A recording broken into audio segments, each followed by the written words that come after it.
only limited to these three different subjects. It's a vast subject, as you can see in the diagram here. So chemistry involves, very first is analytical chemistry. It's a part of physical chemistry, but it involves the use of different analytical tools that you might be studying in your textbooks, like UV spectrophotometry and NMR spectroscopy, mass spectrometry, liquid chromatography. So all those fields comes to the analytical chemistry part. So moving on to the biomolecular and structural and functional chemistry, it involves the characterization of different biomolecules like biochemistry, drug designing, DNA, etc., etc. Then coming to the drug development, again, it's a foundation of chemistry that involves the pharmaceutical side of chemistry, like synthesizing new drug moieties, drug molecules, etc. And then chemical biology. Chemical biology is again a part of it, but it's a subsection of it. But again, it involves biochemistry, like designing new bioactive enzymes for the catalytic reactions, etc. Synthetic chemistry. Synthetic chemistry is the synthesis of organic molecules. So you must be studying like basic organic concepts. So when you're going to apply it in future in the laboratories is a synthetic organic chemistry, when you're actually synthesizing different organic compounds. Moving on to the solid state chemistry, it involves the X-ray diffraction studies, making new model compounds for the research in cancer, medicine, food, pharmaceutical, cosmetic industry, etc. Nanoscience and materials, again, it involves the research at a very nano scale in which you are actually devising nano materials for the applications in pharmaceutical industry, in medical chemistry, in food industry, etc. Then biofuels, energy and environment. It covers a section that comes under the chemical engineering background, which includes like petroleum, how you can make biofuels out of the natural substances. There's a recent research a lot happening all around the globe. I would say there are different bioresources available around. If you see, there are plants like eucalyptus plant, neem plant, mango plant. In here, we do have a lot of seaweeds like macroalgae. So how we can actually extract the biofuels like the lipids and other organic compounds out of those natural sources, and how you can protect and conserve your environment using those natural resources. Moving on to the computational and physical part of the chemistry, computational involves, it's a very recent field in chemistry in which you are actually designing new computational softwares, computation softwares for drug delivery and modeling, etc. Physical chemistry, again, it involves thermodynamic section of it, kinetics, how you measure the kinetics like temperature, time, etc. All these parameters in your reaction. And the ultimatum and the last is the green chemistry, which I would say is the major pillar of all the chemistry research going on around the globe at present. Green chemistry involves all the different sections of chemistry, but in a more sustainable way. So now here I've introduced a term sustainability, which means that any field of the research that you're doing in analytical, biomolecular, chemical biology, synthesis, solid state, nano, biofuels, etc., just keeping in mind one simple principle that you need to conserve the environment. So you have to do research in such a way that it does not exploit your environmental resources. Do it in a limited way. So that is the green chemistry part. So from this, moving on to a brief overview of the Sustainable Development Goals, I would say chemistry covers a vital part of solving the greatest challenges that our world is facing at present in the 21st century. These are the Sustainable Development Goals. There are 17 goals which are being adopted by the United Nations. And these goals covers the idea of making our planet more clean and more green by 2030. Out of these goals, I would say these are the mark goals that comes under the field of chemistry. How chemistry as a subject, as a field, contribute towards the sustainable development goals. So it involves good health and well-being, of course, devising new pharmaceutical products, clean water and sanitation, yes, recovering the water pollution using different methodologies, sustainable communities, and affordable clean energy using the biofuels, bioresources, climate action, life below water, life on land, etc. So these are the major goals that are covered under the field of chemistry at present. Okay, so I know I've been talking a lot about research from the very first slide. So just giving you a brief overview of what is actually a research. I would say take research as a plant. So you are seedling a plant in the soil. Okay, so once you put up your seed, that is the identify part. If you see the phase 1 in the diagram over here, the phase 1 is the seedling part in which you're identifying a problem, like identifying a loophole in your research area, wherever you're interested. So you have to map the different ideas, and then you have to understand different ideas. It's just like brainstorming your ideas. Okay, even if you're reading your textbooks or your class notes that like your teachers are providing in the classes, just read them and try to understand what it is in it, and try to have more literature while like looking on the Google, etc. So you have to map your ideas, and then you have to understand them, then you have to stimulate them. So for the stimulation part, you need to go to your professors around. So you have well established professors around. You go to them and tell them about your ideas, and then you finally select one of the ideas, accept it. So the next step is the development stage, in which you're actually developing your research project or your research proposal. So you have got the idea, find it, and then you have to go gather all the information regarding it, do the planning of your research, how you're going to pursue your research project, or how you're going to pursue your work in that. And then you need, of course, you need the encouragement. You do have the encouragement from the external sources like your professors around, your family, friends, etc. But I would say the strongest encouragement for a researcher is the self-belief. So you need to have that researcher mindset that you need to do something exceptional from the crowd. So for pursuing the research, the very first mindset is that you need to be very optimistic about everything, and you need to develop the habit of learning. You cannot be like, okay, I know everything about this part. No, not even Einstein know everything about what research he has done in his field. So develop that habit of learning it every second of your life. So planning and then encouraging yourself that you are doing a part of, you're contributing towards the research environment. And then final stage is the promoting. Promoting is that when you are actually writing your paper, when you are selling yourself, you're writing a publication, etc. So that is a promoting stage. So I would see as a researcher, research is basically seedling a plant at the start of your research project, be it be a master's project or a PhD project, and then you start watering it, and then you start taking care of it very nicely, and then it goes and blossoms like a flower. So that is what I would see a research as. And I would encourage all of you, whosoever are attending the lecture today, please take it in a positive way. It is not something like a rocket scientist or like a NASA thing. It's a very simple thing. You just need to develop that mindset that you have to do something extra. So you need to leave your comfort zone apart from your regular studies in the college. Go out and explore more ideas and just try to improve your intellectual capacity. So with this, I would like to show you a quick picture of what is research in chemistry. So like before we saw like there are different fields in chemistry. These are the basic chemistry research going around the globe at present. As you can see in the picture, there are like different researches going in medicine, computational, biochemistry, in nanosciences, forensics, polymer chemistry, materials, environment, pharmaceutical, etc. So there are different infinite opportunities, I would say, in chemistry if you are having a degree in chemistry at present. So never limit yourself. Never think that, okay, this is just a small degree. I just have got bachelor's in non-medical, or I've just got master's in chemistry. I'm not sure if I'll be able to do anything extraordinary. You are able to do extraordinary. You just need to have that mindset.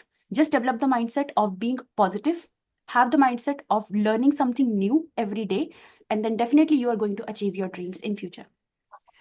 So with this, I'm going to show you a quick ideas how you can improve your vision for research. The very first and very basic thing is never ever go to lab with the burden of doing the practicals. I always keep telling this to my fellow mates as well and my other friends.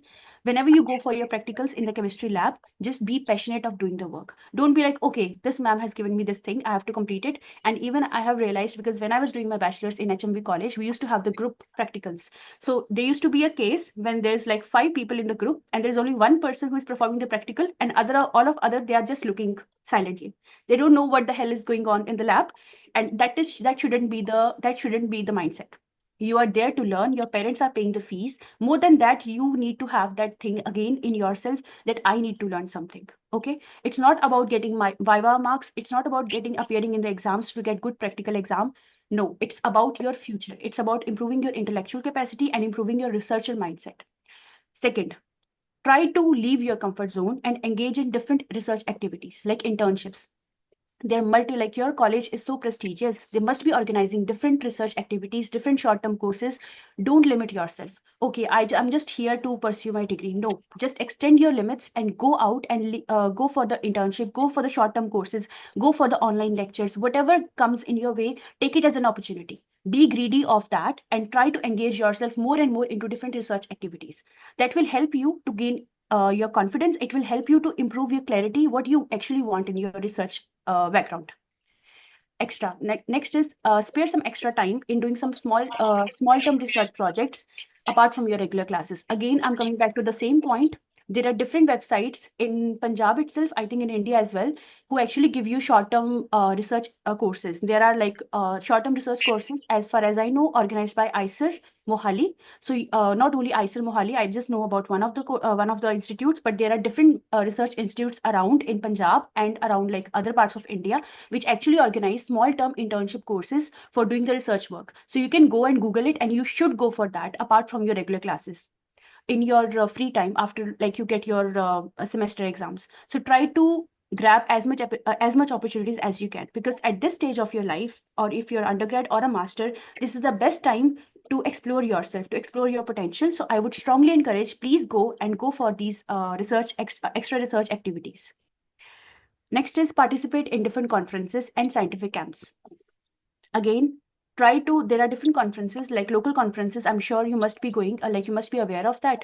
Try to participate in the conferences. Even if you're not undertaking any research project, just take a simple project, just take a simple subject of chemistry and try to present a poster or a oral presentation in the conference. That will help you to practice presentation. It will help you to improve your communication skills.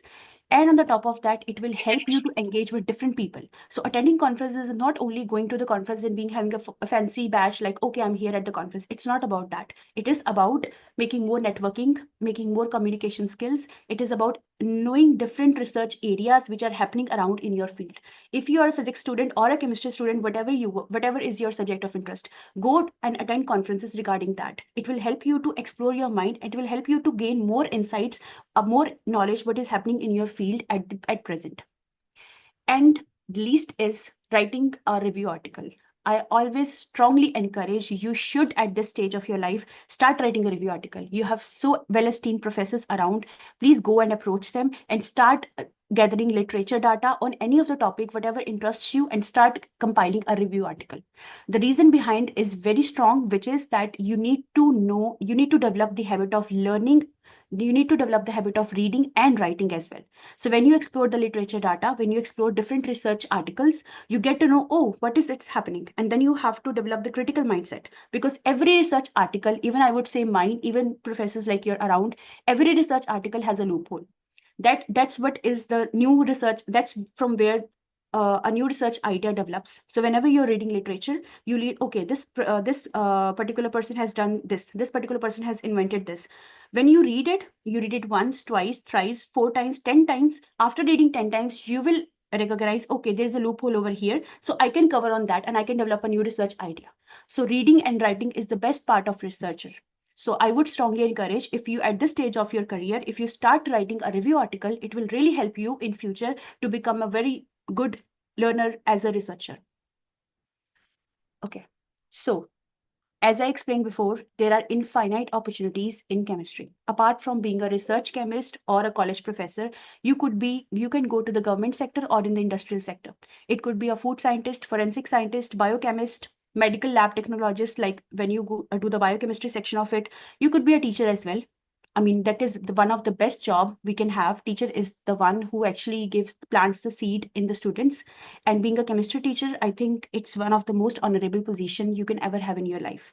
Pharmacist, of course, you can go to the pharmaceutical side of chemistry, and then environmental consultant. This is actually a very new job nowadays happening. So if you do like your master's in environmental chemistry or in basic chemistry, and then you do a short-term course in like short-term internship in any of the government funded institutes in India, then you can actually be appointed as an environmental consultant.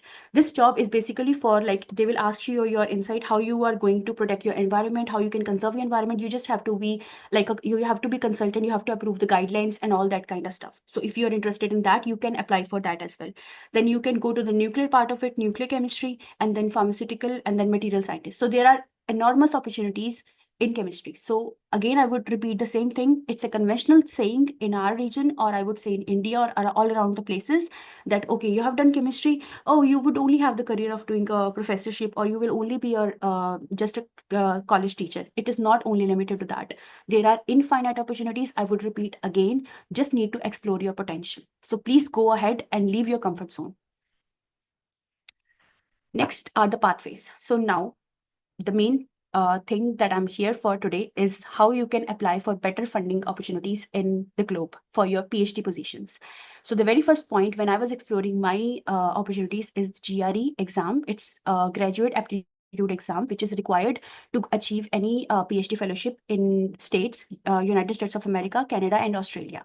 This is like an aptitude exam. It consists of two parts. There is a mental aptitude and there is English. So there are two sections. You can take online coaching. There are different coaching centers available. If you type in this exam on Google, you will get the nearby coaching centers and you can take the coaching and then you can go for exam.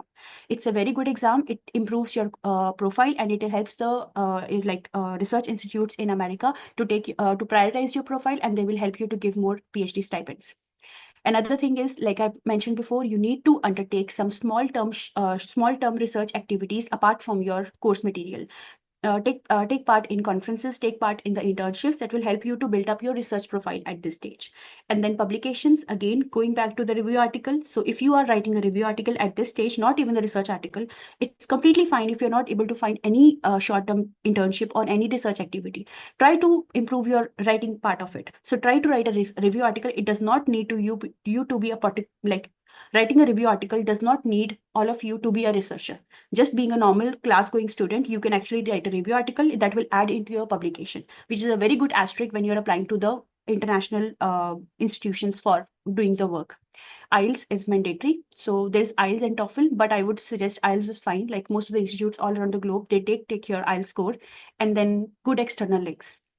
So try to be active on social media. From social media, I didn't mean Instagram or Facebook. I meant to say LinkedIn, Twitter, and Google Scholar. So try to follow the researchers.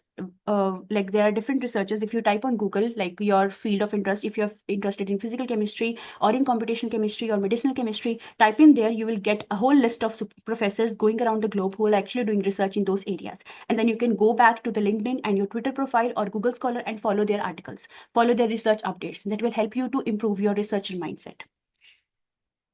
Next step is how you're going to prepare your CV for your PhD funding. So first of all, list your academic qualification, your 10th standard, your qualification, your plus 2 standard, then your bachelor's or your master's if you're doing, then what extra research activities you have undertaken, like projects, short-term projects, or your conferences or your internships, or if you have attended any outreach event like scientific camps, etc. So all those things should be included in your CV. Then your achievements, if you have got any awards, if you have got any medal in your career, if you have got any of your extra qualification apart from your grades, you should mention that as well. Then your skills, do mention whatever you're learning in your practical labs. Don't take it lightly. It is not for the sake of completing your course, it is for the sake of developing skills.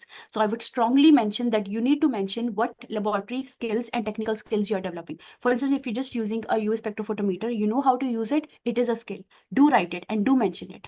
And then of course you need recommendations from your professors. So that is advisable that if some of the professors, they do ask recommendation when you're applying. So it's always advisable if you can include 2 of your recommendation in your CV, like towards the end of your CV. So this is how like you make your CV. And then the next step is how to look for the opportunities. In here, I've included different links for different countries. I'm going to share the slides with Dr. Nirendrajit ma'am, and she can share the slides with you afterwards. I also have a PDF file which lists, I could not share it here because that PDF is quite long and it contains a list of all the different research fellowships which are present all around the globe. I'm going to share that file as well with Dr. Nirendrajit, and then she can share with you all of you if you want to apply the fellowships. So start for US, I would say. So in United States of America, from my experience, they do not have as such fellowships like we have in UK and Europe and in Australia. In US, the direct approach you can do is prepare your CV, as I mentioned before, and then you have to write a cover letter, and then you have to directly email the professors. You have to go to the university websites. For instance, the University of Manitoba. You go to the University of Manitoba, search for the professors you want to work with, and then you email them. Take your email address, and then you have to email them with your CV, with your cover letter, etc. That is the conventional route that I followed, and that I think presently also, that how do they approach you, like how do you can approach them as for your PhD stipend. For UK, I have listed, like you can see in the second block, I have listed different websites in where you can actually look for the opportunities for PhD, the latest funding opportunities which are available for the international students. On Twitter, I would strongly suggest there is a page named Find a PhD Newsletter. Do follow it, please. If you're not having an account on Twitter, please go and create your account on Twitter and follow this page, Find a PhD Newsletter. It gives you daily updates on whatever PhD are available all around the globe. Then again, I would say try to be active on LinkedIn. So whatever research you're interested in any of the field, go and Google the name of the professors and try to follow their research groups on LinkedIn. Because usually on LinkedIn, the professors, they put like advertisements on daily basis, whatever research positions are available. So it will be a very good help for you guys if you are actually following that particular research group or different research groups on LinkedIn. Then coming to the European nations, there are different ways. So first of all, there is a conventional way, like I mentioned, for the US, you have to email the professors, including your CV and cover letter. But there are very big funding schemes available with the European Horizon scheme that covers the Marie Curie funding, on which I was during my PhD. There is other Humboldt's European funding. These are the two major ones, but there are other ones that I have included in the next block. You see the links for all. There are 4 different links for all these prestigious fellowships which are provided by European Union. I would strongly encourage you guys to apply for the European fellowships because they actually have very good interdisciplinary projects which helps you to explore different areas of your research. A very good thing is that they also provide you a genuine salary to survive. So that is very important. So just go for the European Horizon fellowships. And then apart from this, if you are a very patriotic person, you want to stay in your country, more than welcome. There are very good MHRD fellowships which are available for the exchange programs. So exchange program works like, for instance, you are here having a collaboration with Professor Dr. Narendrajit Kaur ma'am. So if you want to do PhD under her, but you can have an exchange program for like a year out of your country. So you can go and explore the labs outside, but you can come back to your country again as a citizen. So here are the links of the different exchange programs in India that are available with different countries. So I've included the links. You can have a look and go around and explore whatever you want to do in your career. So now moving on to the next is how to write an email. I have included a very small example of how I used to write an email over here. So you have to start a short description of what is your accomplishments with the highlights of what you have done. Very highlights is your GRE exam if you have done, your IELTS score, your research projects, from which institutes you have done, your publication, that should be the highlights. And then you have to end your email giving them you have to show them your interest and your passion for research, that you want to do this in their group and you are very extremely excited and enthusiastic to work in their group. So I have included a very short example of how to write an email, so you can have this as a reference when you are actually making up your email for the research professors. Very one thing I would like to mention here is that don't fall into trap. So the meaning from this is that when I was applying for the positions in Canada, especially Canada and United States of America, what they do usually is they will email you, like you can see here, I got an email which seems very decent email and very encouraging, like as if they have already selected me as a PhD candidate, which was not the case. So I got this into trap like multiple times. So what they do, they will tell you, okay, this is the tuition fees, you are a very good candidate, I will tell you the. So in this year, the professor also told me that I will provide you some of my publication list and you can have a read around the publication list. So I actually fall into this trap. This is from University of Alberta. I didn't want you to mention the name of the professor. That was anonymous, but just wanted to tell you. So what they do, it's not from one of the professors. It happened to me like from multiple people, not only in Canada, but from United States of America as well. So what they do is they will start that you are a very good student, you have a good profile, this, blah, blah, blah. And towards the end, they will be like, okay, I will provide you a list of publications. It just makes you more strong and very positive. Okay, maybe I just have got this position. I'm just left with the interview side. So reason behind is that there's always an application fee in United States of America for putting a PhD application. So if you start a continuation email with the professor, any of the professor, I'm very interested for your email, I'm very interested, they'll be like, okay, go and apply in the department. Never fall into that trap.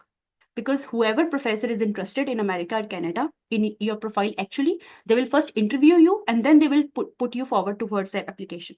They will never ask you directly go to the application, like go for the application department. Because for the application department, it will cost like in Indian rupees, I would say it will cost like 7,000 to 10,000 rupees per application, and that is non-refundable.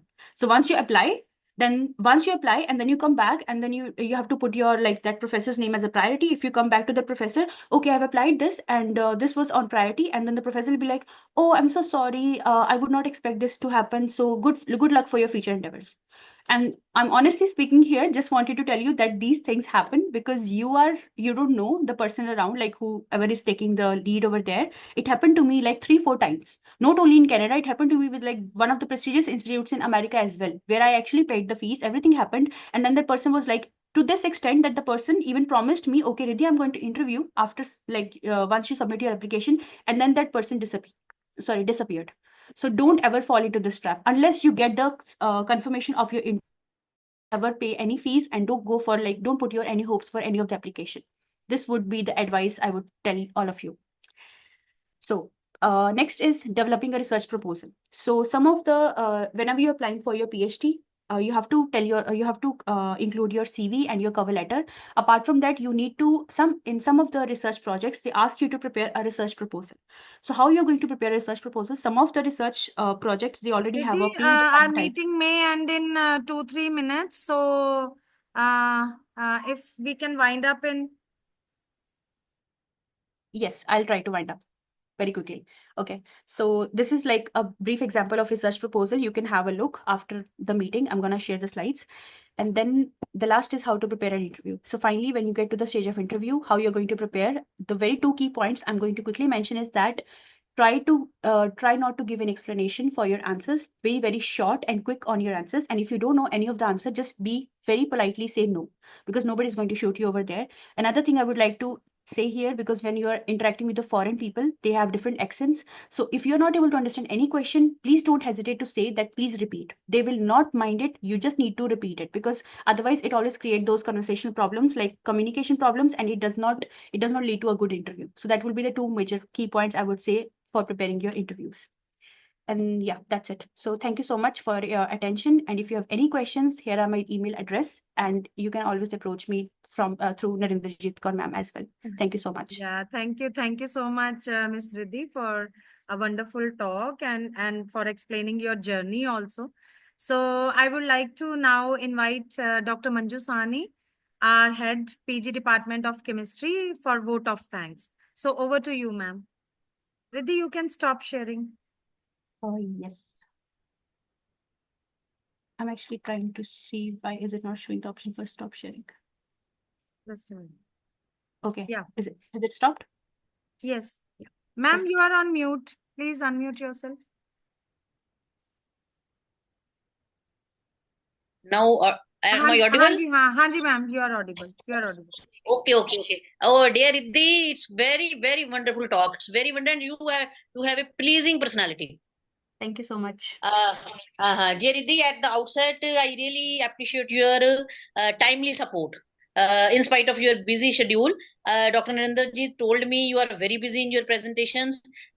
Even then, you gave us time. Thank you from the bottom of my heart. And the lecture was very, very, very informative. Students must have gained from your valuable insights. We will have some more lectures on this topic, career in chemistry in future. So be in touch with us. Thank you once again. Thank you very so much. much. Thank you. So thank you so much, Riddhi, for sharing your inspiring journey and valuable insights with us today. So we wish you continued success in all your future endeavors. So thank you so much. Thank you. Thank you so much. And thank you, Manju ma'am. Thank you, Kashima, for joining. And thank you all the dear participants, our students, lovely students, for joining today. Thank you. And we will be in touch, Riddhi, in future also. So thank you. Thank you, ma'am. Okay, all the very best. Bye. Okay, Thank you. okay. Thank you very Bye. much. Bye, everyone. Thank you.